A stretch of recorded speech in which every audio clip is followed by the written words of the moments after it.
Namaste and welcome to another episode of IK's Changemakers, an INDICA podcast. This is your host Shivakumar, serving and nurturing IK's Changemakers at INDICA.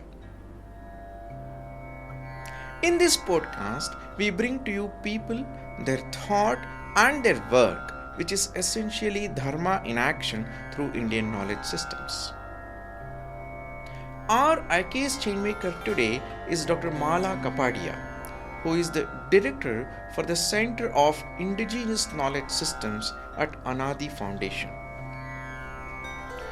Today, we are going to discuss innovation through Ayurveda. We hope you'll enjoy this deep dive into Ayurveda as a system of frameworks for the well-being of all beings. Namaste and welcome to our podcast, Malaji. Namaste Shivkumarji and gratitude to INDICA for this podcast. Malaji, you've been a multifaceted personality as an academic, as a scholar, as a thinker, and also I won't call you an activist, but you've been one of the torchbearers of decolonization and Indian psychology in particular, and now well-being and Ayurveda. While all the disciplines are well connected to each other, but each of them is a deep dive discipline in itself. And you have been, straddling in this multi-universe. You've also been, you are now very closely associated with Vaidyagram and in its sustainable living initiative. Finally, all of that is connected to sustainable living. I would like to explore how your journey with Ayurveda began. Thank you, Shivkumarji. My journey with Ayurveda began very interestingly. Of course, since childhood, some family interest. I've never met my grandfather, but I've heard stories from my grandmother and my father about how he would make Ayurvedic medicines in the backyard, in an ancestral home. And maybe it is genetically I've inherited that. Maybe it's a Purva Janma Sanskara. But somehow the knowledge of Ayurveda fascinated me. And I'm still a seeker because it's an ocean of wisdom. And the more you go into it, you realize that there is so much more to be discovered. Fantastic. I think, the experiences we have in our childhood, it makes a deep impression, and how it eventually comes at a later stage, you never know. So today our discussion will explore the philosophy and the harmony frameworks, and basically the dharmic frameworks and thought processes associated with Ayurveda, and how that has shaped medicine, and what is the opportunity space for us. That's what we're going to discuss. But before doing that deep dive, would you like to kind of articulate or outline how Ayurveda has evolved or changed in the recent years, at least in the recent years? Of course, the long past history is somewhat only textually accessible to us, but the last few hundred years, we probably have a lot more information to access. True, Shivkumarji, it's very interesting because at one level, the Ayurveda got colonized with the Britishers coming in, and I still remember the year 1835 when the Macaulay, they banned the government grant to Ayurveda College in Calcutta, and the college had to close down. And 1860 onwards, Ayurveda almost took a U-turn where people stopped believing in Ayurveda, which was actually a household name for most Indians. However, it's very interesting that last few years is seeing the rise of all Bharatiya Gyan Parampara. What we call IKS is the Bharatiya Gyan Parampara. And we see this rising interest because we as humanity have reached a saturation of what Ayurveda would call a Hitaayu and Dukhaayu. So I'll share with you the philosophical meaning of Ayurveda as a science. Unfortunately, we know it today as a medical science. And even Ayurveda professionals call themselves doctors, not Vaidyas.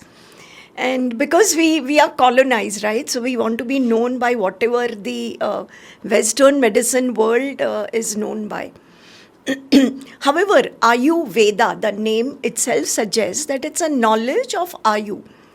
And many people don't know, but Ayu is not just life, but Ayu is lifespan.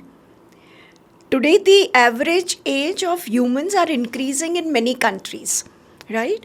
However, when you look at the age factor alone and not the quality of life or the health factor, then most of them are all alone in geriatric care, in old age home. They have a lot of physical and psychological illnesses. They don't have their family with them. They are very lonely. While the Ayurveda, the science of Ayurveda says that the minimum age in Kali Yuga is 100 years. That's how we get the blessing, Jivet Sharadam Shatam. And Ayurveda says that the lifespan has to have life in it. And it is full of two things. The first objective of Ayurveda itself is preserving the health of healthy. So, Swasthasya Swastha Rakshanam. That is the main aim. How do you lead 100-year-old Ayu, which is healthy and well-lived? So, this is where it gets connected with 4 Purushartha also. And how do you then take care of any illnesses which come up? So, that is the second objective of Ayurveda. So what you're saying is that medicine or dealing with illness, if not secondary, is only a part of it, and the larger part of Ayurveda is about the well-being in the overall life and what are the instruments available for us to pursue that. So that means that while at least today, there is some perspective of medicine that is available to us, but the well-being part of the Ayurveda is, I think, almost lost. Or, it is dormant and the society is not accessing it. Can we say that? Of course. Of course. Then let's do a deep dive into that well-being dimension of it. Can you briefly explain the conceptual framework of this well-being and also, what instruments or, vidhana, the Ayurveda, including the substance that Ayurveda offers for this well-being, and we'll explore its connection to medicine later. Sure. See, I feel that we were the oldest civilization that had the concept of well-being and positive health. Generally, health is seen as absence of disease, or it's compared to disease, the way peace is seen as absence of war. The world has no positive construct of peace, and they have no positive construct of health even today, right? While Ayurveda was the first science to say that health is possible. And health is possible through certain principles, knowing the first principles or knowing how to live well. So it begins with cosmology, and that's the beautiful part. Because today we talk of quantum physics, quantum mechanics. Today we talk of the macrocosm and microcosm. But Ayurveda begins with that, because Ayurveda comes as a Upaveda of Atharva Veda. Atharva Veda also has borrowed a lot from Rig Veda. And all our rishis have always wondered what the cosmos is and who we are. So today positive psychology talks of meaningfulness and Parma model, human flourishing, well-being, positive psychology. Ayurveda had all of this millennia ago. So Ayurveda says that health is essential. Arogya, Niramayata is essential to lead a meaningful life. And the meaningful life comes from following dharma, artha, kama, moksha, 4 purushartha. Unless you are healthy, you will not be able to follow your purushartha.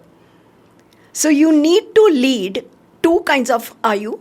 Hitaayu, which is beneficial to self and others, because we always say loka samasta sukhino bhavantu, right? So we always believe in well-being of every being around and at every level, not just our planet. And secondly, a Sukhaayu. And Sukha is not just happiness, right? I mean, it's very sad, and therefore I feel that the book Sanskrit Non-Translatable by Rajiv Malhotra ji is a must for everyone to understand that Sukha is Su and Kha. Su is auspiciousness, Kha is the space. Now, where do we live? What is the space? So, first space is the body. So, our body needs to be healthy. Second space is our mind, manas. So, our manas needs to be healthy. So, Ayurveda has a lot of wisdom on how to keep the body and manas healthy. And that also, Hitaayu precedes Sukhaayu. And this is my project with IKS Division, Ministry of Education, on creating the first well-being and happiness framework from Indic perspective, a dharmic perspective. Fantastic. Let's go a little deep dive into both Hitaayu and Sukhaayu. A few concepts. I know the limitation of a podcast and its duration. We can't do an academic deep dive, but an essential exploration. What are some distinguishing and differentiating concepts in both Hitaayu and Sukhaayu? Sure. When I started my research, it was okay, only I was looking at well-being and happiness. But after 2 years, I realized that, oh my God, it is much deeper, much higher, and much broader concept. Because I'm just coming back from a 2-day Earth Summit on well-being and ecological well-being by Wellbeing Project. It's an international organization. And I realized that Ayurveda and yoga bring so much of wisdom on well-being. The way I said that health is a positive construct. So Ayurveda says that samadhatu samadosha sama agni malakriya prasanna atma indriya mana swastha ityabhidhiyate. So it describes a swastha person. Swastha, a person who's grounded in self. And what is self? And that's where you go to Panchmahabhuta, Triguna, Tridosha. It's actually a matrix to understand what Swa or self is. So Hitaayu and Sukhaayu is also not a abstract theoretical concept. But Hitaayu, Sukhaayu is described as who is a person who's leading Hitaayu, who is a person who's leading Sukhaayu. So in corporate world, we would call them competencies or character and skills or metacognition and meta-values, right, of Hitaayu and Sukhaayu. So Hitaayu's first characteristic is Bhutanam Hiteshi. So someone who has in manas or the consciousness, the chetana, well-being of every being around.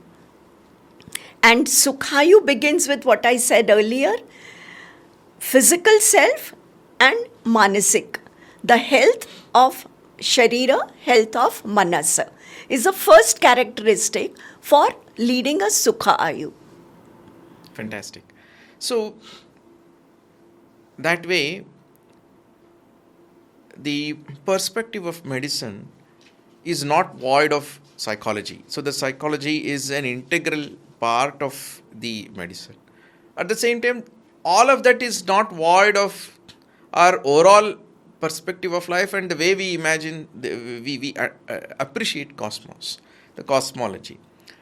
So, we always, we've been talking about being a polymath and, being multidisciplinary, especially with, Harikiran Garu always talks about that. And it's not that our disciplines, our pursuit of knowledge is multidisciplinary. The discipline itself is multidisciplinary. Inherently Ayurveda is from a modern standpoint, it's a multidisciplinary pursuit. And that's fantastic. Given this, I want to still explore its impact on medicine. But before that, what are some of the misconceptions associated with Ayurveda, and how do we deal with them? Sure. In fact, the misconceptions, again, are a result of the decolonization. I mean, the colonization. So we need decolonization to come out of the misconceptions.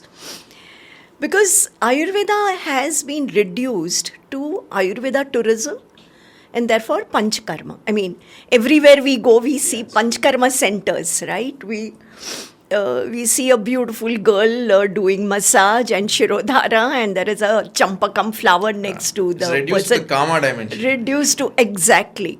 So Artha and Kama, right? I mean, Dharma is missed out, Moksha is not even touched upon. So that is the first misconception, that Ayurveda is Panchakarma. The second misconception, that Ayurveda is very slow to act. Yes. Right? So if I have fever, I need to take a pill, get well and go to work or travel. Third conception is that Ayurveda is only herbal medicine, which is not true. Ayurveda, first of all, is a philosophy of life. It gives you a routine. It gives you Swastha Vritta, Sharira Swastha Vritta, Manasik Swastha Vritta, what you eat, what should be your lifestyle, what should be the seasonal changes, how are we and the day and night connected. So there is a discipline, the circadian rhythm that we need to follow. Connection with the Rita. Exactly. We are so closely connected with the Rita which we forget, right? And therefore another misconception is that herbal medicines contain lead or it's harmful to health. Okay, some medications could have not done the standardization or quality check, but then there are so many side effects of many of the allopathic or Western medicine as well, which we don't even talk about. Which gets forgiven. Yeah, exactly. Also, there is a belief that a lot of Ayurvedic Vaidyas are quacks, which is not true. We still have a lot of authentic Ayurvedic Vaidyas, which are traditional Vaidyas. In South India, we have a lot of Ashtavaidyas, who may not have a BAMS degree, but the Ayurveda runs in the family. And therefore, many of the Vaidyas would have gone to a forest in their own village, picked up herbs, made their own medicines, including very arduous kashayams, etc. And then they have treated. So Ayurveda is actually a very personalized medicine system. Even if we want to talk about it as a medicine system, it's a very customized, personalized. It can be even preventive. It can actually, when a Nadi Vaidya, and unfortunately Nadi and Jivha, the tongue diagnosis, these two are getting forgotten, So I feel sad when I see Ayurvedic Vaidyas calling themselves doctor, having a stethoscope, carrying a blood pressure machine, because they are no more looking at the Nadi. But if you look at the Nadi, then you would know the heart rate, HRV. You don't need an wearable for measuring HRV. You don't need an instrument to measure blood pressure, because the Nadi would tell you the blood pressure of the person. Interesting. So I think it's a long way to go. I'm pretty sure that in a single podcast we'll not be able to explore all misconceptions and all clarifications that are possible. But that is an activist space in itself, and that's empty. At this point in time, I would say that there are certain Ayurveda activists, but that's not working well. I don't want to take names, but it has not worked well yet. So that's a space that we must explore. But I'll just give you one example, Shivkumarji. A few years ago, BHU, Benares Hindu University, introduced a course called Bhoota Vidya. Now, Bhoota Vidya is totally forgotten in India. It's a psychiatry in Ayurveda. right? So we had psychology, we have psychiatry, which was called Bhoota Vidya. And when they introduced this course, the English press made fun of the course, saying that it's a ghost science. And the Hindi journalism followed the same. And no Ayurveda, even the Padma Vibhushans and Vibhushans came to defend the course, saying that it's a science. So another misconception that Ayurveda is non-scientific. And I would love to read out one quotation that Dr. Indulal did a presentation on decolonization of Ayurveda. And he was reading J. Sai Deepak's book, India That Is Bharat. And he has picked up a quotation from J. Sai Deepak, and he has replaced the Western country with Western medicine and Bharata with Ayurveda. And he beautifully says, first I'll read out the paragraph from India That Is Bharat. That's the sacred trust of civilization, required advanced nations to handhold and tutor former colonies, into bracket, which were referred to as backward instead of uncivilized, so that they could deal with modernity. And now Dr. Indulal says that the sacred trust of science required advanced sciences to handhold and tutor indigenous knowledge systems, which are referred to as backward instead of unscientific, so that they could deal with modernity. And this is so beautiful, because what is ancient is seen as unscientific, and what is modern, which only means more recent. Modern doesn't mean scientific. Yeah. So this has this is all drawn from the linear dimension of time. So anything that happens tomorrow is better than yesterday. Exactly. Is a tautology that's kind of gone into, it's an axiomatic.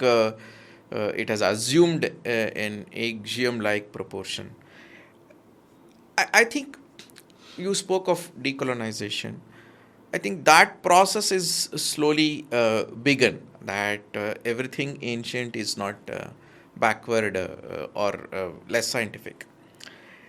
Now we'll come to the medicine part of it. Now this philosophy, this holistic philosophy drawn from a good cosmology, covering both Hita and Sukha, what has it brought to the medicine? How is the medicine of Ayurveda different from what we see today? We'll talk about the future, subsequently. Sure. See, the beauty of Ayurveda, and also that is why Ayurveda is difficult to practice, is that the person, the Vaidya, is a part of the medicine, right? So the sattva or the shuddhikarana of the Vaidya is very important. It's the vibrational frequency of the Vaidya which does half the work of healing the patient. And that Vaidya is able to even diagnose better. And therefore the analysis is at a different intuitive level, not just evidence-based level. So unfortunately, we have reduced Ayurveda from intuitive level to evidence-based level. And for us, evidence is only what is Indriya Gamya, what is perceived by 5 Indriya. Well, in reality, Ayurveda was Indriya Teeth as well. Indriya Gamya. That as well is important. As well, because exactly. It's not anti-evidence. It is evidence-based, but not merely evidence-based. Exactly. It's not either or. So it's Indriya Gamya as well as Indriya Teeth. And therefore, what a Vaidya would give as a medicine, even the person's trust in the Vaidya were equal apart. Right? But don't you think that dimension exists even in modern medicine, in the sense that to a significant extent, healing is a function of how much you trust the, Sure, doctor. how much you trust the doctor. But what I see in modern medicine, it is more commercial. It's more artha-based, right? And what the original Ayurveda was, where a Vaidya was supposed to actually transfer. And I've experienced this myself because it was never only medicine. Mantra-Mani-Aushadha. These were the three aspects in Ayurveda. So a Vaidya would do sadhana with a mantra. A Vaidya could even infuse the medicine with mantra. And I've myself experienced that when the medicine is infused with mantra, it works at a very different and a much deeper level of transformation than a medicine that you buy across the counter in a pharmacy. So Ayurveda as medicine, now what we have is we are following the Western model of medicine, right? So we have manufacturing units, let's say Dashamula Arishta. Now, if this one Arishta needs roots of 10 herbs, where do you get 10 herbs today at such a mass level? Now, the Anupana could be with, of any churna, could be with honey. Where are you getting authentic honey these days? So this is where one of the major challenge to Ayurveda is coming, that do you still remain having that one-to-one connection, making your own medicine in your backyard? Or because you want to scale it up, because you see it as a multi-dollar business, but then the way it is getting diluted. I'll give you one example of Ashwagandha. During COVID times, a lot of research was done on Ashwagandha as immunity builder and stress manage. In Ayurveda, one drug is never the holistic medicine. So Ashwagandha would work for some people, it may not work for some people. Therefore, you don't eat or take Ayurvedic medicine across the counter. But when the modern way of research is done on Ashwagandha, I have even seen Ayurveda college having a laboratory where Ashwagandha is fed to rats. And the experimentation is done on rats to see effect of Ashwagandha. Because your FDA requires that kind of certificate before you export the medicine. Also that there are TikTok videos of dilution of Ashwagandha saying that, oh, you had a breakup in your relationship, take Ashwagandha. Yeah, interesting. If only it worked. Yeah, exactly. Yeah. So what you're saying is that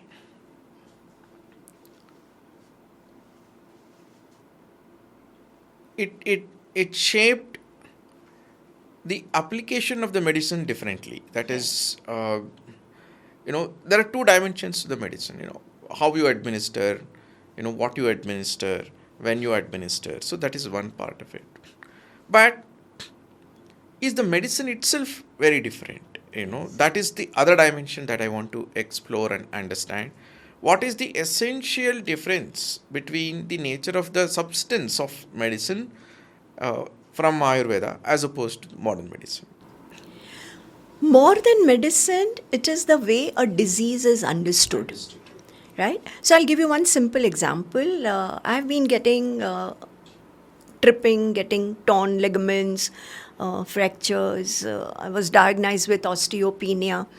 And the normal thing is take calcium, right? This is what the modern medicine will tell me, take calcium. When I went to Vaidyagrama and Dr. Hari Krishnan, he felt very amused when I told him that what is a calcium, alternative in Ayurveda? Because you think that way, right? That's how you think. Substance difference. And he said, Malaji, this is not the way Ayurveda thinks. Because Ayurveda looks at the entire anatomy of a person differently. So you look at the Sapta Dhatu. And it begins with Rasa Dhatu, Rasa, Rakta, Mausa, Meda, Asthi, Majja. So Asthi is connected with your bones. Asthi is not again bones, but Asthi is connected with bones as the Dhatu. And if there is a problem in Asthi Dhatu, then your bones will have problems. So you have to begin with Rasa Dhatu. And then you have to find out where the nutrition is not reaching, where there is a malfunction in your Asthi Dhatu. Understood. So fundamentally it is the anatomy that is significantly different. Consequently, diagnosis will be different. Absolutely. Consequently, medicine will be different. I think, if not anything else, we must create a deeper awareness of this thought process itself. Right now in 10th standard, that's when we study, circulatory system and so many other anatomy dimensions. An alternate worldview is not even presented over there. At least in mathematics, you study Roman numerals and whatnot, even from the standpoint of, having fun with an ancient system. Exactly. But even that is obliterated, as far as Ayurveda is concerned, which is something, it's not even, erased. It is still alive in whatever form and kicking in various forms as well.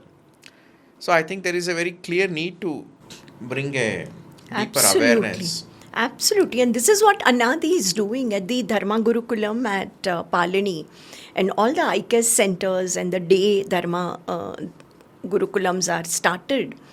Ayurveda is being taught to very young children. They are able to recite Ashtanga Hridaya. They are studying the anatomy from Ayurveda perspective, and they are able to see the difference. If a system has created a civilization that thrived for 3,000, 4,000, 5,000, whatever years, then it must have some strength, and that must be the basic curiosity that we should have, even if we were not to glorify it.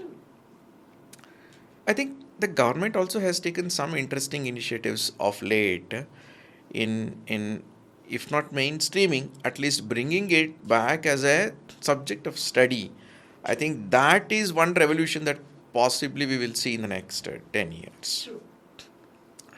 Let's now get into the real subject, that is innovation through Ayurveda. The title itself is very interesting because it's positive and it's not defensive. We are not talking about come and protect us. Absolutely. We are saying we are here offering something to you. Okay. What does Ayurveda have to offer today uniquely? Sure. My advantage is that, of course, I've studied the Western psychology first, and then I realized the limitations and went to Ayurveda for understanding a much deeper, holistic aspect of psychology. Also, because of psychology research, emotional intelligence research, I went into various fields of psychoneuroimmunology, quantum physics. I'm never a science person, but somehow I got fascinated by reading Fritjof Capra and then Daniel Wahman and many others. Daniel Val Christian, he writes a lot on systems view of life. And then you realize that, oh my God, this was all there in Ayurveda. So I realized that, okay, Ayurveda has a lot to offer to the world today. Only thing we need to learn the language, how to talk about it, right? And that's the innovation through Ayurveda. So as I said, it's the first positive construct of health. What is health, right? And who's a healthy person? If we are able to explain this from a very young age to people, and what keeps you healthy? Like, I'll give you a very simple example. My first visit to Sydney, and at the airport I saw a Wellbeing store. And I was curious to see what it is offering. And I saw tablets of serotonin, tablets of, capsules of melatonin. Now, melatonin is a natural hormone that is secreted by pituitary gland, and it helps you sleep better. Now, how does it secrete melatonin naturally? When you have enough sunlight during the day, but it gets activated only at night when there is enough darkness. Now, Ayurveda doesn't talk of melatonin, Ayurveda doesn't talk of, well-being, but Ayurveda talks of Ratricharya, Dinacharya, Ratricharya. What should be our routine during a day? What should be the routine during a night? So post sunset, we need to wind up. We need to have enough darkness, silence and quiet time. Now this aligns very well with the modern research saying that melatonin gets activated with darkness. Unfortunately, we take pride in, Bombay never sleeps, city that never sleeps, right? So there is so much light and activity. Even at individual level, we are with our phone, screen, television, lights. So melatonin does not get secreted naturally. And then you need help, you need external pill to create well-being. Now, this is the innovation through Ayurveda, that you don't need an external pill to be able to sleeping well, but you need to understand how we and the environment are interconnected. Second example is that of how they call heart as a lotus. In Ayurveda, there are sutras that talk of Hriday as a kamal. Now, this is where biomimicry gets connected, right? Biomimicry is more a recent, a modern science that has come up. But why is, if we go look deeper in Ayurveda, then this is an innovation, because why is heart compared to a lotus? If we look at lotus, it blooms with sunrise, and the petals close with sunset. So the heart wants to rest post sunset. Now the modern generation, because of the lifestyle we have, goes to gym or exercises only post work in the evening. No wonder we have so many young deaths or people suffering with heart related problems. Now this is where Ayurveda can be very innovative in explaining how our own health and our well-being is in our hand, not dependent on a pharmaceutical industry. And therefore, medicine and Ayurveda has a secondary space. Got it. It's interesting. So, one clear point is that the perspective of well-being without medicine itself is one contribution that Ayurveda will bring to the table, which actually is very, it brings so much more autonomy and freedom to the individuals and family and the larger society. And if our medicinal investment can reduce, which should be the real objective of any health industry, I think Ayurveda will, it's not just for our country, but across the world it has a contribution to make. Do you see this dimension kicking in the Ayurveda ecosystem of the overall world yet or not?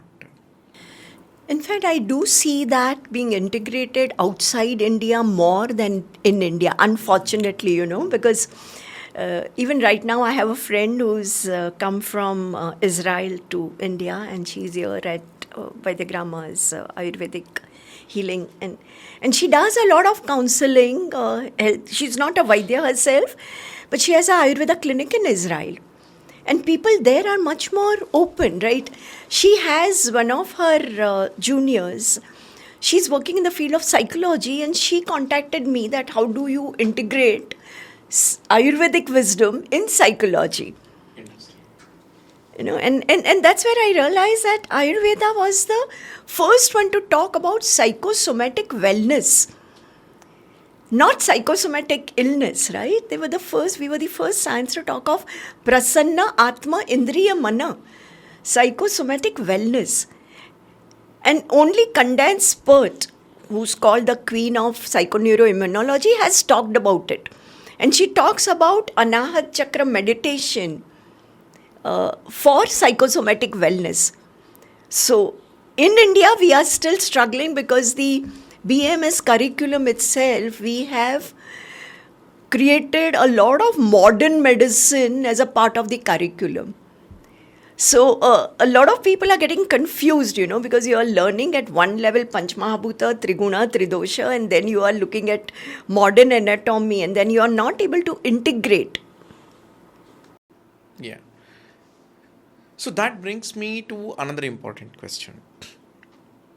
Modern medicine is here to stay, It has its own successes, especially in surgery and so many other aspects, When things go down, it holds up strongly. So it's not going away.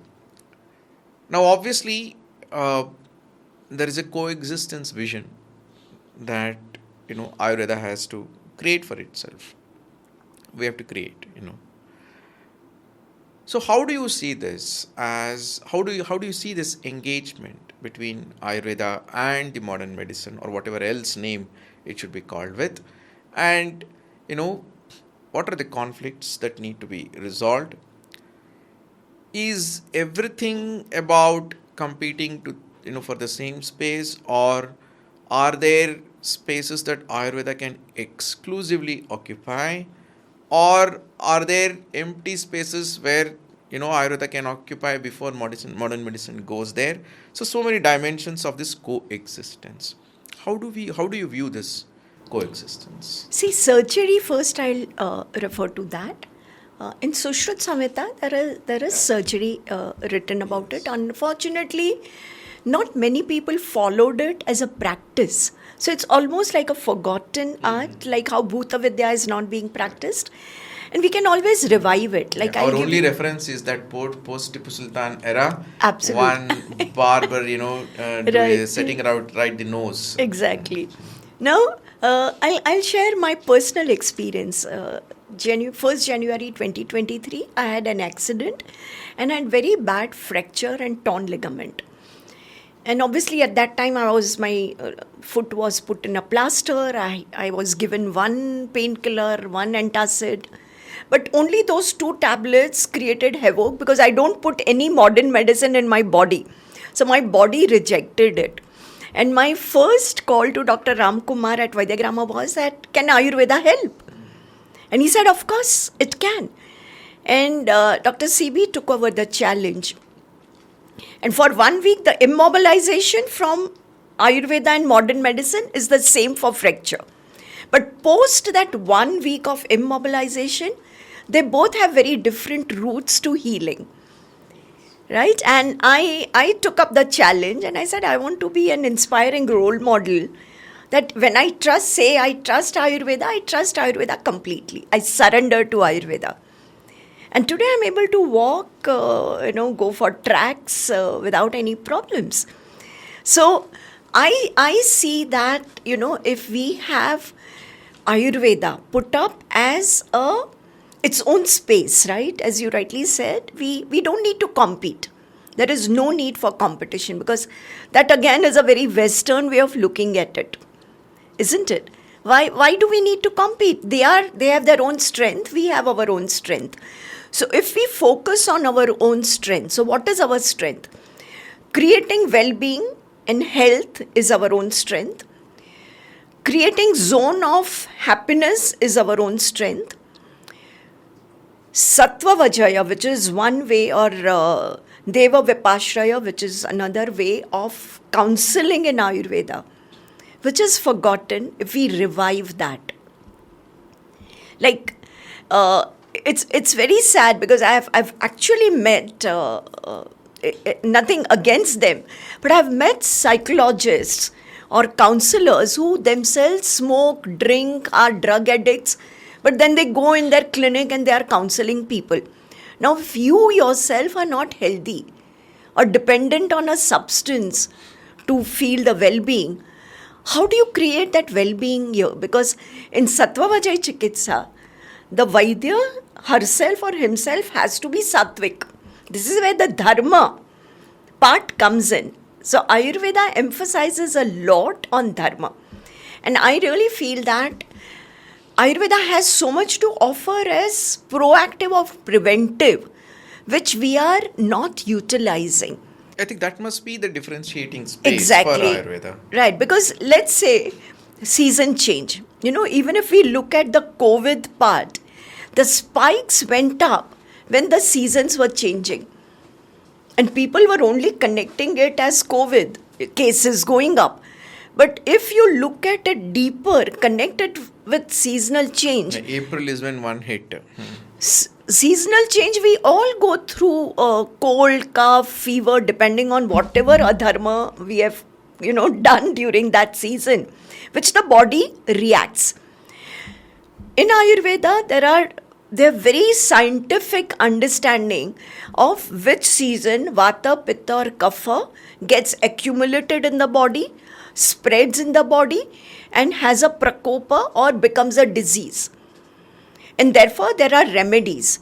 So, there is Vaman, Virech and all these Panchkarma, the karmas, Basti, Abhyanga, Vaman, Virech and like Vaman is vomiting. So you vomit out the excess cough in your body, which is accumulated during the winter time.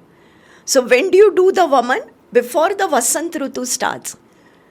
So what if the way we used to have Vasant festivals, right? What if Ayurveda creates festivals of healing? So you offer Vaman to people who want to remain healthy. Explain them the rationale of how Vaman in Vasant Rutu will keep you healthy, Most of the rituals in our tradition, dharmic tradition, are, positioned at a Parvakala, where is a transition. So what you're talking about is, Ayurveda practices occupying those ritualistic spaces, which also is an important part of the overall well-being. There is Sandhya Vandana itself is, it's in the Parvakala of Sandhya, that is there. So there is a very clear philosophical integrity, between all of this. That also, tells that practice of any of these in isolation is tough and is going to be less effective. That's probably what is hurting us at this point in time, because the larger practice is now, has been reshaped by the modern world. It's good. So there are exclusive spaces available for us, but there will be competing spaces. By competing, what I don't mean, an active competition, but the two paradigms itself will clash at some point in time. For instance, if you are suffering from fever, let us say, I think the two medicines have a different, two systems have two different medicinal approaches. I think that clash will be there. So wherever these clashes exist, how do we, increase the value proposition of Ayurveda so that, people are able to access that also? That was my question. Sure. Is that possible? Sure, of course it's possible. And this is where Ayurveda has to have a way of communication, right? Which at the moment I think we are lacking. We need to develop a language. Like any patient who has fever would come and say, oh, tomorrow I'm traveling, or tomorrow I have an important meeting, I can't miss work. Or it could be a worker, a laborer who is saying, if I don't earn, my family will starve, right? So I need to get rid of my fever quickly. Now, allopathy will give you a medicine by which immediately your paracetamol or crocin or whichever the medicine is, your fever would go down. You'll be able to travel, go for meetings, work. However, that suppression of fever in a little later would create more illnesses for you. You may not correlate it with that 1 day fever, and you may think it's something else, but it's the suppression of that fever. What would Ayurveda do? It would help you either do Langana, fast, don't eat because fever is a symptom and not a disease, or it would try and find out why you have fever and give you medication accordingly. It would want you to slow down. And what I've realized that the modern medicine may help you run faster. Ultimately, it's like a tortoise and a hare, right? Because Ayurveda would help you go steady, though you are slow, but it will help you go steady. So ultimately, you would still win. So whether your focus is short term or long term. So in corporates, in fact, I see a lot of value because you've been in HR, I have been in strong HR roles as well. You realize that during recruitment, right, role fitness is something that we look at. Now, Ayurveda offers Prakriti understanding, which is much more deeper and more authentic, right, than any of the personality assessments given to us by the West. Again, here we don't say either or. You can do whichever personality assessment you are using from the West, but if we also integrate from Prakriti, right, and then are able to help the person choose a role. Right now, we are only looking at cognitive skill of the person and putting a person in a role. But if physically and also mentally you are not aligned with that role, like a high Prithvi Tattva will make you a person who can sit in one place, work long hours, has good attention to details, but is not very speedy. It's not very agile. Now, if you put this person in marketing role where the person has to go out and, A lot of aswasthya is a consequence of Swadharma being exactly misaligned with the roles that we are performing. Absolutely. And therefore, Swabhava and Swadharma, No medicine can solve that problem. No medicine. So, Ayurveda helps us understand our Swabhava and Swadharma both. I think that's another innovation space. It is. For Ayurveda. Because it offers a framework. Exactly. And modern medicine has no framework. No because framework. it's not its concern either. Exactly. To do that. That's fantastic. I think this is worthy of a book, I would say. Innovation space for Ayurveda. Because that innovation space is beyond medicine. That's how I see that. And that in that way Ayurveda probably has the opportunity space to contribute to multiple disciplines. It has, and it's been very futuristic. We think Ayurveda is ancient, but Ayurveda was very futuristic. I'll give you just one example. In 2005, I was invited by 6 Seconds in their EQ conference in Orlando. And Robert Cooper, who has written a beautiful book called Executive EQ, he was there and as a speaker as well, and he was talking about how the definition of intelligence has changed from IQ to emotional intelligence to gut intelligence, the 3 integrated intelligence. And I was the only one in that audience of 1,000 plus people raising my hand and said, hey, but Robert, Charaka Samhita mentions this. We talk of Shiro Hriday, so brain is also called a Hriday. Uro Hriday, heart is called a Hriday, and Nabhi Hriday. So gut is also called a Hriday. And there is an integration. They work independently, but they also work in sync.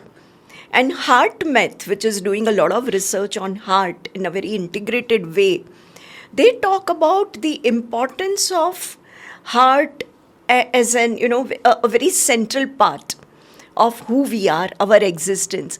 And this can be one of the innovative space for Ayurveda, because though it is not in one place, you find one sutra in Sutra Sthana, another in Indriya Sthana, but I've been able to go through because my focus was to find out all the sutras regarding Hridaya or heart in Ayurveda.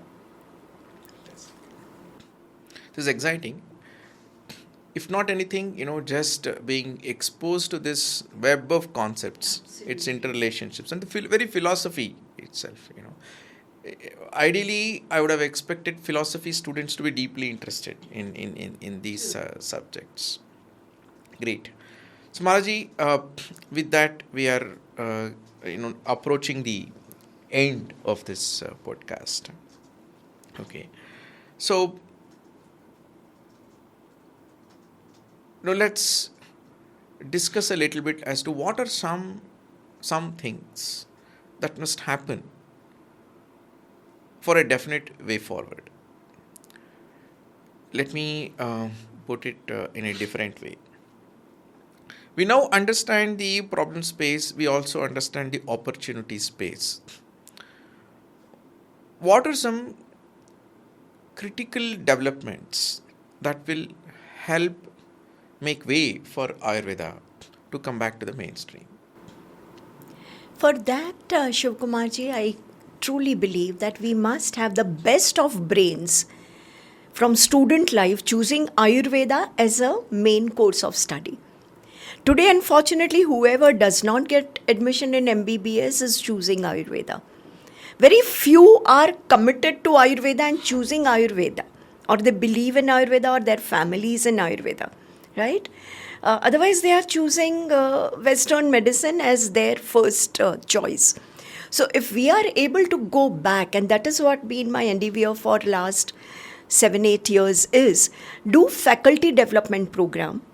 So, if we help teachers understand what is Ayurveda, and the best way to help them understand is how does Ayurveda make them a better teacher? Everyone wants to be a more effective teacher. The moment they understand Ayurveda and what value it adds to their life, how it makes them a better teacher, naturally they will spread knowledge of Ayurveda to their students. If we all also create little courses, right, and they have to be fun filled, they have to be deep knowledge but in a very interesting way. If we introduce 5th standard onwards concepts of Ayurveda, like just concepts is sufficient. Just concept, like I'm writing a material for this called Sukha Sutra. Everyone wants to be happy. So if we help students from a very young age at what will create Sukha for you, put all these Ayurveda concepts in their mind. So obviously their first thought or choice will be as a career will be Ayurveda. Also parallelly offer corporates Ayurveda so that there are enough role or job opportunities for these people. Now what is happening, they only see either government hospitals as their choice, government colleges as a choice, or they have their own private practice, or they have the global aim of, migrating to USA or Europe and start their clinic. But then again, it's Artha and Kama without Dharma. So how do we help from very young age students to feel a decolonized way of understanding the value of Ayurveda, look at it with higher self-esteem, bringing a lot of value to their own life and their ability to help the humanity at large?